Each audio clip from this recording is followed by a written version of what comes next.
what's called an achar. How you can utilize to make a Pakistani pickle. Fresh garlic peeled, radish, carrots, lemons, you can also do limes, some turnip, bitter gourd, crushed hot pepper, red pepper, mustard seeds, everything has to be whole, and fennel. Go ahead and start cutting. The moment of truth. You want to put 1/4 salt in it. And this summer, when you will have an abundance of vegetables, try this technique. Hello, universes. You would like to go back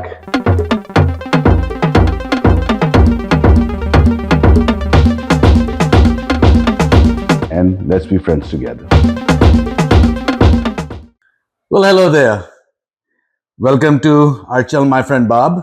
We try to bring you things that are different. You would be able to find some of the information that we bring on other channels, but we do bring our own different perspective about certain things. All that said, today what I'm about to do in our fermentation series, which we did last year, you saw me fermenting, pickling, and making sauces. Today what I'll do is what's called an achar. It's an Urdu word. It really means pickled vegetable or something. What I'm about to do and what I'll show to you today is when you have an abundance of vegetables, how you can utilize to make a Pakistani pickle. Again, an achar. Whatever I have in front of me, since we're in the dead of the winter, it's really store-bought. So let me show you what we have. Garlic, fresh garlic peeled, radish, or some people also call it daikon, muli, carrots, some lemons, you can also do limes, some turnip, bitter gourd. You can find that you don't need to use it at a Pakistani or a Chinese store. Then again, this is not really needed, but if you have it, this is unripe mango. What you need is you can do one or the other, because at the end of the day, with this achar, what you're trying to do is make it spicy, but at the same time also make it sour. Then I have got different kind of chili peppers, fresh. In terms of dry spices, I have onion seeds, crushed hot pepper, red pepper, mustard seeds, everything has to be whole, and fennel. Last not but least, kosher salt. Don't use table salt. In fermentation, I always mention that use kosher salt because regular table salt has other ingredients which don't work very well when it comes to fermentation. I'll cut everything. You can cut it the way, whichever way you want. I'll go julienne, but a bit thicker. But you can also do round just like this. Both are fine. Doesn't make a difference one way or the other. So my next step is to go ahead and start cutting. So let me go off camera. Let me cut everything. I'll leave some of the things. So I'm going to show you how do you do your chili pepper and also the cut on the lemon. If I didn't mention earlier, you can replace it with lime. One of the sour kinds, lemon or lime, they both will work. I have chopped everything or cut it rough julienne. I left a couple of things just to show you on camera. One was the lemon. Take the sides off, cut half, cut quarter, almost like 4 pieces from here. As far as the chili is concerned, clean up the top a bit. If you want, you can take the whole green top off. It's up to you. It's a preference thing. Now, let me tell you one thing as I do this. Achar is one of those things that every household, every grandma, every mother have their own recipe. From one household to another household, it changes a bit. So there aren't really any hard or fast rules for it. Whatever vegetables I've used, this is what I was able to source. If you don't have, don't need to. The real flavor for me, as far as achar is concerned, is kalwanji, which translates into onion seeds. That's the real flavor. The other flavors are just ingredients which are enhancing it. But personally for me, onion seed is what where the flavor lies. So with the smaller chili, what I'm doing is just doing a small slit, not cutting it or anything, so that once it starts fermenting, all the flavors can go in. And however the spices this chili pepper is, I can get some spice in my pickle also with the bigger chili. I've cut it into 4, so that's it. Now, the moment of truth. Oh, here we go. Let's move all this. There aren't too many rules, as I said, for achar. Roughly what you want to do. I want to weigh this, and the only reason I'm weighing this, and if you see my videos, I typically don't weigh things or measure properly. It's not really scientific. There's scientific about it, but the rule is whatever is the weight of all the vegetables, whatever is going in there, you want to put 1/4 salt in it. That's the only thing we have to.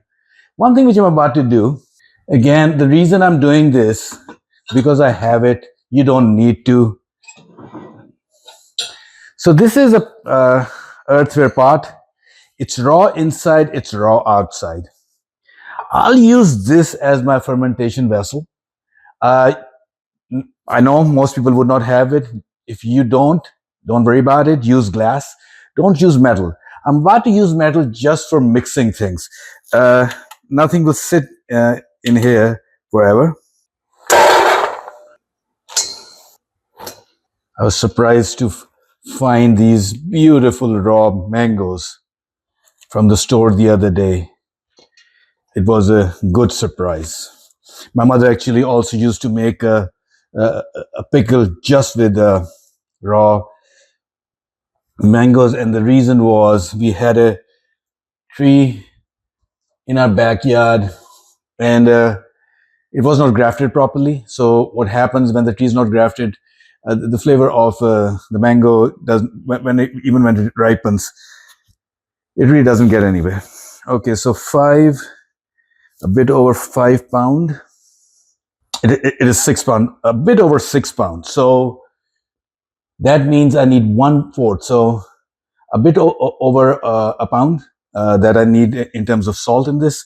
I would need to change this container. I thought that I didn't do it properly. So I have over a pound of salt over here. So that all goes in here. I'll use some fennel. I just like the flavor of it. Don't need too much. Roughly a handful. Keep in mind it's almost like 6 pounds of vegetables, a bit more.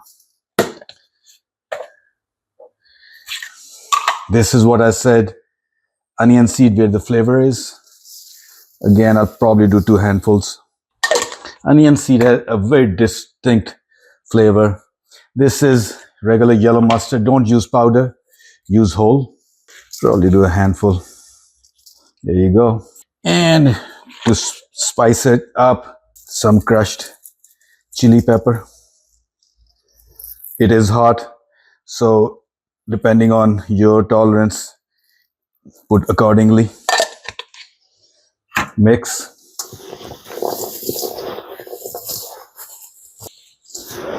Since it's kosher salt, it will slowly sink in right now. You still see crystals, that's fine. Okay, that's decent enough. Now I'll move this in here. Use this to keep it sturdy. I might have a bit too much for this container, so I'll put the extra in a glass container. Now, after I fill this, I have a lid for it. I'll cover it.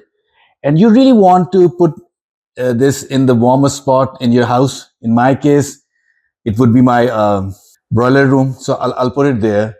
What my mother used to do, because she will do this during summer, so she will take this whole thing out, put it outside in the sun, covered for the whole day. And as soon as the evening will start happening, she'll bring it in. And she'll keep on doing this for 7 to 10 days. What I will do is, for another 7 to 10 days, I'll leave this in my broiler room, and then I'll finish and I'll show you the process. Okay, so welcome back. after a bit over 4 weeks. So we started our fermentation process over 4 weeks ago. Everything has been sitting here. Let's pull it out. So sitting in salt, all those vegetables, they look something like this. They're darker in color. So to finish this, we'll do two techniques over here. First one is just in a clean jar, add all of this. And all I'm about to do is add clean water to it. And that's the end of this batch. Let's mix it up a bit.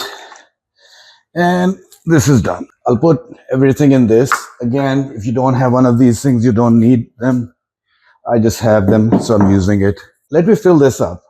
I'll go off camera and I'll show you how I'll finish it. So this container is 2/3 full. One thing I made sure, because this will sit in oil.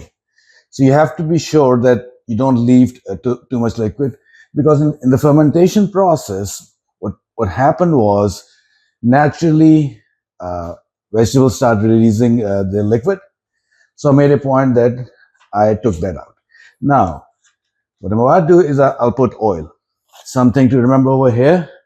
I'm about to use regular canola and mustard oil. Mustard oil for the flavor and canola oil to cover all the vegetables. You don't have to have mustard oil. In Pakistan, they actually use just mustard oil. If you don't want, you can use olive oil.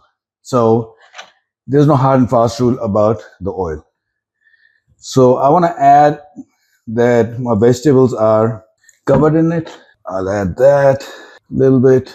Let me mix everything. Then I'll see, do I need more oil or not? This is done. But I'll prefer to go a bit traditional. Any kind of a cotton towel, tie it and cover it. Leave it anywhere. I'll just leave it on the counter over here. I could have finished it after 3 weeks, but I was busy with some other things, so it sat for 4. So this is how a Pakistani mixed pickle is made. Again, it's called Achar. I hope you saw something new. I hope you enjoyed this. And this summer, when you will have an abundance of vegetables, try this technique. See what you find. Thank you so much for watching. We'll see you next week. Goodbye.